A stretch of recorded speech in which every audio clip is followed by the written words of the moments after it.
สีสีมือนี้แม่นมือสั่น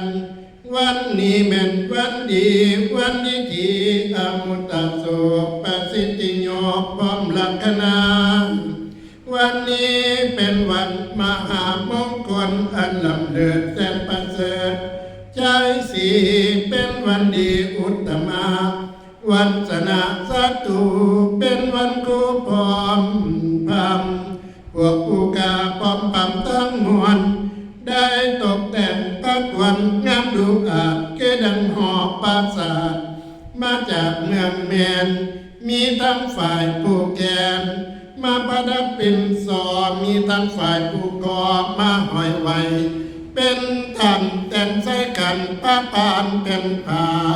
ดูสง่างามตะการมีภาวังมาใส่เข้าตรงกายและเทียนสีเทียนหอกหัวคาจิงเล่มยาวดูอาจเทียนเล่มบาทสำหรับไตบูชาแต่งเสร็จแล้วยกย่อมาตั้งไว้ตรงหน้าทั้งขันคู่และขันหาใบสีใหญ่ใบงามวัดเอาความเห็นแล้วสิไตย่อเอากันดอกไม้แล้วเป่าสักเกตั้งประเพณีโบราณหีบเก่ามีผู้เฒ่ามีพระเก่าเฒ่าแก่และลูกหลานเข้ามาจับป้าปานแล้วนั่งพับเพียบสงบเงียบจิตสังวรน้อมเอาพรเข้ามาอยู่อันหน้าสู่หัวใจเป็นตำละเกณฑ์ตำลาเก่าไว้ญาติผู้ใหญ่มาป้อหอยญาติผู้น้อยมาป้อปันมายกกันขึ้นเพียงก่อมายกกันขึ้นเพียงเก่าก็อันเชิญแม่ธรณีผู้เก่นเงาเก่นมาเฝ้าปากวันก่อยจัดเชิญเอาพระอิศวรจาตุโลกกับจันทร์สาวก80 พระองค์ผู้ทรงดวงวิญญาณอันลำเลิศประเสริฐด้วยปัญญาเป็นกำแพงส่วนเจ็ดสันพวกผู้กาตกแต่งพานใบสีให้แก่หลานซ้ายผู้สิบวชได้ผนวดเป็นทรงตกลงใจในมือนี้เป็นดีแห่งมหามงคลทุกคนได้มาห่วมรวมพลังกำลังใจใส่สองให้เห็นปองมากาเกิดปัญญาในพระพุทธศาสนาได้ศรัทธาเกิดก่อได้เป็นนอพระพุทธเจ้าจึงได้เล่าพี่เล่าน้องทั้งเพื่อนความมิตรสร้างอายมาคนป่วยในงานนี้จึงได้จับใบสีสู้ควนเจ้านาเมื่อเจ้าสิได้ภาพจากแม่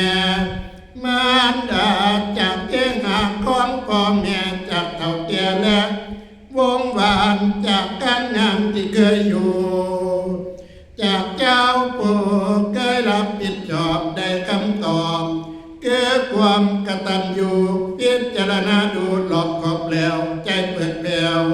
อยากบวชแทนคุณบุญนำนมของผู้เป็นแม่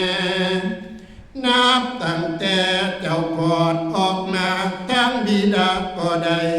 สมสื่นดีใจลื่นเลือหลายทั้งตายายและพ่อแม่นับตั้งแต่มือนั้นละเท้าเอ่ยที่เปิดเผยให้หูเป็นสู่ฝุ่งฝักอาเจ้าเดชแต่บ่แปรปิ่นแต่อย่างใดนับแต่ใดเจ้ามาเกิดในอุทธรยามสิกินสินอนแม่นอาวรนำเจ้าก้อนได้ดีหาเขาเอามาบำรุงแม่คงสิถึงลูกแก่สมบูรณ์ทวนกูสุขันไปฝากกันกับพองนั้นโยโรงบาลบไดยนพอซื้อของฝากตอนสะอ่อนแต่อยู่บ่วายออกฟุ้งฝ่ายเลือหล่นสร้างผู้จนอยู่บ่วันลูกของพ่อนี่สำคัญตัวเกินวันแม่ของอยู่ สะอ่อนโออยู่บ่เศร้าเตรียมเก่าของเครื่องใส่ผ้าผ่อนแนวใดพร้อมตั้งของปัจจัยไล่มาหาไว้ร้องบานใดดีแท้บริการหายห่วงบ่มีห่วงดีๆมีให้คู่สุแนวว่าแต่ลูกเกิดแล้วปลอดไปหายห่วงลวงอยู่ลับใดถวายให้แม่นสุอันนับตั้งแต่มือนั้นกายันเบิ่นนอนแยนแม่ฮักเป็นบุตาแม่นบ่มีไล่เว้นเจ้าได้เห็นเจ้าได้หูแม่เอ็นดูทุกเสาคำอุปถัมภ์ลูกหลาจนได้ใหญ่มาพัฒนาการเขาโรงเรียนได้เขียนอ่านแม่จัดการอยู่บ่แพ้แค่เจ้าอยู่บ่ถอยตั้งแต่เจ้ายังน้อยจนเติบใหญ่โตมาผู้ปัสสาวะของคนกูสุอันละนอเท้ามันถึงข่าวแล้วบัดนี้สร้างความดีบรรพชิตอุปสมบททดแทนคุณพ่อแม่เจ้าสิดีแท้แม่นแน่นอนตามขั้นตอนของเจ้าโลกผู้ชายนี่จังแม่นเข้าสู่แดนกาสาวบัดแล้วบัดนี้ผู้สนหล่นลื่นทวีสมศักดิ์ศรีเจ้าแล้วเสียงแซวมาห้องโอเอิ้นเอาควนเพียงเจ้าให้มาเข้าแม่นสู่จริงเจ้าอย่ามิดอิงติงยามควรมาให้เจ้าเตือนให้เจ้าเสือนปอวอย่ารอสาอยู่นานอย่าสำลันมัวเล่นกลางทางสาอยู่เจ้าอย่าได้อุดอูนอนโกให้ตื่นมาว่ามาเดือควันเอ่ยควรจะไปมุดน้ำสาใหญ่เจนปากก็ให้มาสามือนี้วันนี้ควรจะไปอยู่หน้ากินข้าวก็ให้มาสามือนี้วันนี้ว่ามาเดือ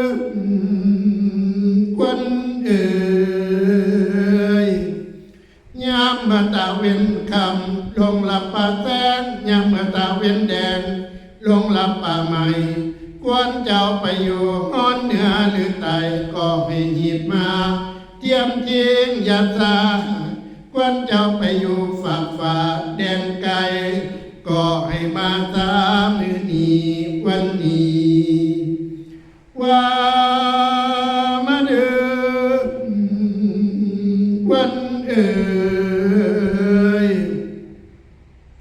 ควรจะไปเที่ยวขา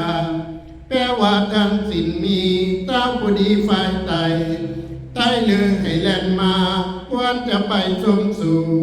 ทางผู้เวียนฝ่ายย่อนอย่าไปนอนอยู่กลางถ้าปุ่นให้ด่วนมาควรจะไปสมสอนนอนภายป่าไม่ใหญ่ควรจะไปเที่ยวเล่นหน้าที่น้ำอ่าวกระแสควรจะไปทางกำป้านมเป็นกระเหม็นตำจะไปนำหมูแมวแก้วปุ่นให้เต้ามาว่ามาเดือควันเอ่ยควรจะไปเที่ยวเล่นไปนาพานามาเห็นปราสาทเนือนห้องต้องเหลื่อมสง่าสีไปเห็นนาลีแยมแนมนำเขาไก่เต่าควรจะไปเห็นสาวบ่าวหน่อยเสริมสู่ให้เต่ามาควรจะไปเที่ยวขาตั้งไก่ประเทศต่างควรเจ้ายังคำนำตาเลพวงยังไก่ว่ามาเดือควันเอ่ยควรจะมาหอดให้อย่าไปสนป้านาควรจะมาหอดนาอย่าไปสนป้าเขาควรจะมาหอดเยาให้อยู่สุมจิ้นเย็นก็ให้ลูกละลายแห่นมาหลอมโยป้อมหน้าหยัดหมูวงสากันฝนตก อย่าได้ไปทางหลังขั้นฝ่ามองเสียงดังอย่าได้ไปทางหน้าให้โลกภัยพ่ายแพ้ให้ขาดจากกายทรัพย์ประกอบทั้งหลายให้หนีหายไกลห่างทรัพย์ประภัยต่างๆให้หนีห่างไกลสูญให้เจ้าสุขสมบูรณ์เป็นหอมโพแก้ววันจะมาหอดแล้วให้มาเข้าแม่นสู่เกียงให้มันมิดอิงติงตั้งแต่มือนี้วันนี้ว่ามาเดินวันเอ่ยความเจ็บเจ้าอย่าได้ความไข่เจ้าอย่ามีให้เจ้าได้เป็นเศรษฐีมหาเศรษฐีมีอายุยืนยาวยิ่งได้มีเป็นทุกสิ่งสมปรารถนามีพลานามัยแข็งแรงบ่แก่บ่เฒ่าเงินทองไหลหลังเข้าสู่มือสู่วันจายตุปวังจายมังคลาจายมหามงคลจัตตาโลธรรมาวัฏันติอายุวันโนสุขังพลังก่อขาดเกินสัพพพุทธานุภาเวนะสัพพธัมมานุภาเวนะสัพพสังฆานุภาเวนะสัพพโสติภวันตุเตสีสีสิติชัยพิโลมพมมาสวัสดีไม่ตีชัยชูฝูงข่าทั้งหลายขออัญเชิญเทพยดาเจ้าเท้าจตุโลกบาลทั้งสี่กับทั้งกุฎนาอยู่ฝั่งฟ้าภายบนเจ้าจงพาลีพ้นขึ้นสู่เมืองฟ้าอวยนาขึ้นสู่เมืองสวรรค์กับทั้งสัตว์อุตนวิเศษภาวนาเจ้าจงเสด็จออกหนีไปแล้วขอให้ฝูงข่าทั้งหลายมีโชคชัยชนะภาคแผ่ประจนมานฝูงข่าทั้งหลายจึงได้อาราธนาเทพยดาเจ้าทุกหมู่เข้าสู่ฟังธรรมจำศีลบ่ประมาทอันหนึ่งฝูงข่าทั้งหลายได้ปรารถนาต่างกันบางพองปรารถนาให้หายโลกาพยาบางพองปรารถนาได้อาราธนาศีลยอดยิ่งหูแจ้งสิ่งของท่านจงเสด็จญาณขึ้นสู่เมืองฟ้าอวยนาขึ้นสู่เมืองสวรรค์ทุกตนทุกองค์ก็ขาดเทิน